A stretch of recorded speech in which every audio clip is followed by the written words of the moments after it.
I have the privilege and honor of representing a district that has a huge Navy presence, so I want to switch gears and talk a little bit about naval aviation.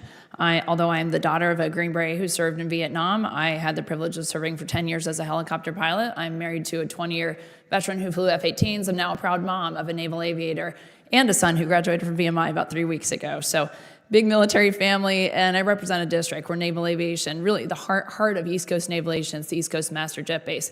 Yesterday we spent some time talking about the importance of the East Coast. I understand the importance of the West Coast very much in this potential China fight that we are all thinking of every day. But it can't be understated, the value of what the East Coast brings in our battle groups and our carrier strike groups that deploy, the people that live in my district.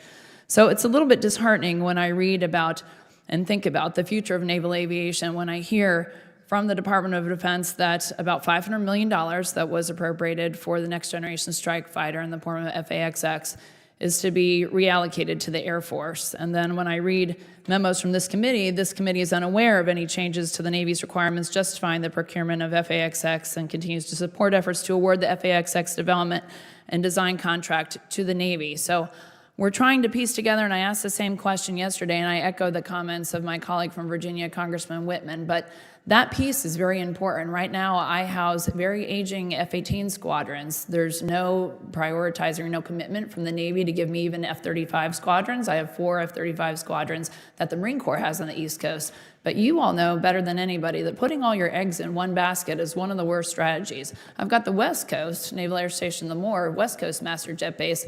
Looks great. We've been out there to visit just to compare. They're slated to have, I believe, 8 F-35 squadrons, and there's even a F-35 Center for Development that they want, or Center for Excellence that they want to put there, with no mention of the East Coast Master Jet Base. So I just want to hear from you all. I'll start with you, Secretary Hegseth, but could you explain a little bit about your comments, why that is, and what your plans are to be supportive of our East Coast Master Jet Base that is equally, if not more important? I think it's a fair point. I do think it's equally important. On the FAXX, we are reviewing it, no doubt, it's fair to say. The budget does provide for a completion of the design. As I've stated, the F-47, the EDGAD program is the priority in this budget to get that moving. So we are invested in 6th gen, and we do recognize the Navy's unique power projection capabilities. The F-35 factors into that also, and so we're looking at its development in the future, and we'll take into consideration those options and certainly make sure as we're planning it's considered. That base needs it, and General Kane, I'd love to hear your thoughts too. To quote you, you said, we need a capability that is mobile. There's nothing more mobile than a United States aircraft carrier. And when I turn on the television, we want to talk about dropping bombs on Houthis in Yemen. Who do they show? They always show my husband taking off F-18s, and I get very jealous. I know there's a helicopter over there in Starboard D just waiting for something to happen, but that's who they show. It's naval aviation. Ready to fish somebody out of the water. Ma'am, thanks for the question. Thanks for your service. Thanks for your husband's service, and congratulations to your son. That's a big deal. You know, obviously the Navy's working all those issues, East Coast, West Coast power, but, you know, as the global integrator, having 5th gen on the West Coast that can go in those carrier air groups and get out there and provide deterrence and/or capabilities is key. You know, echo the Secretary's comments.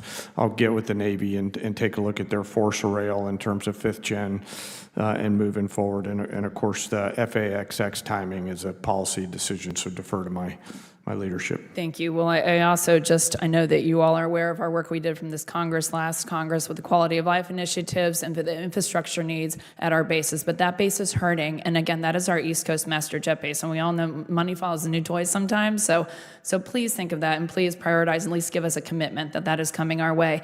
And in closing, I just want to talk about, I'm the co-chair of Women, Peace, and Security Caucus, which we have here. We've had here, this was a 2017 Trump bill that was signed into law, co-sponsored then by Senator Marco Rubio, strongly championed by Ivanka Trump. It's designed to improve military readiness, strengthen our allies, promote lasting stability through the inclusion of women in peace and security efforts.